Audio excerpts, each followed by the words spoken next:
গুগলে ছবি সার্চ করার একটা নিয়ম আছে। আপনি যে কোনো ছবি অর্থাৎ ইমেজ যদি আপনি গুগল থেকে ইনস্টলেশন করতে চান বা ডাউনলোড করতে চান, তার জন্য প্রথমে গুগল ওপেন করবেন। ওপেন করার পর আপনি ইমেজ এই সেকশনে যাবেন। আমরা অনেকে নর্মালি এখানে ছবি সার্চ করি যে ছবি নেব আমরা। যেমন ধরুন যদি ওয়ালপেপার নিই বা সচিনের যদি আমি ছবি নিই, সচিন তেন্ডুলকার, আমি যদি ছবি নিই তার, আমরা এখানে ক্লিক করার পরে ইমেজ সেকশনে ক্লিক করি। আপনি এখানে ক্লিক করে ইমেজ সেকশন আসতে পারেন। আর সবথেকে ভালো হয় যদি আপনি গুগলকে আগেই জানিয়ে দিন যে আমি ইমেজ সার্চ করার জন্য প্রস্তুত আছি। ইমেজে ক্লিক করে দেখুন গুগল কিন্তু ইমেজের সেকশনটা এখানে এসে গেছে।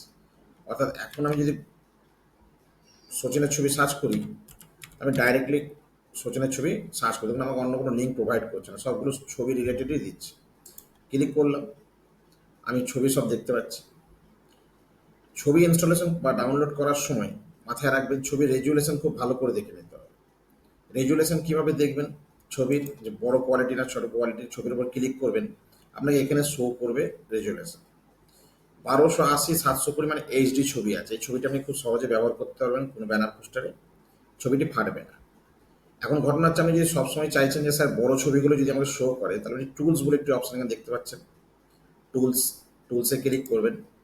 ক্লিক করার পর দেখুন একটি মেনু বেরিয়ে এলো এখানে। আমি আরও একবার দেখাচ্ছি।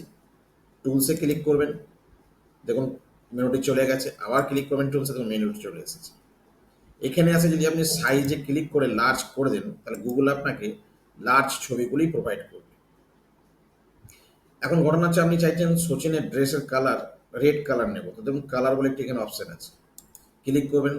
রেড কালারে যদি আমরা ক্লিক করি, তো আমাকে সচিনের রেড রিলেটেড যেসব ছবিগুলি আছে সেই ছবিগুলি প্রোভাইড করছে আমাকে। অর্থাৎ এই টুলস যে মেনুটি আছে এইটির অনেক কাজ আছে।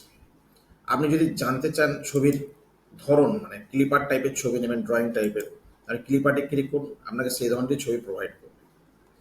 আপনি যদি চান লাস্ট এক সপ্তাহের মধ্যে যে ছবিগুলো আপলোড হয়েছে সেগুলো দেখাতে, আপনাকে সেটিও দেখাবে। অর্থাৎ যে ধরনের ফিচার্স আপনি খুঁজবেন সবই টুলসের মধ্যে আছে। ছবি অবশ্যই গুগল থেকে নিয়ে ব্যবহার করবেন, কিন্তু গুগলেও কপিরাইট কথা আছে। আপনি গুগল থেকে ছবি নিয়ে ব্যবহার করতে পারবেন না, তাতে কপিরাইট ক্লেম চলে আসবে। তার জন্য নির্দিষ্ট কিছু সাইট আছে যেখান থেকে আপনি ফ্রিতে ব্যবহার করতে চাইলে করতে পারেন। যদি আপনার প্রয়োজন পড়ে কমেন্ট সেকশনে লিখবেন, আমি আপনাকে ফ্রি সাইটগুলো লিঙ্ক প্রোভাইড করে দেবো। ধন্যবাদ।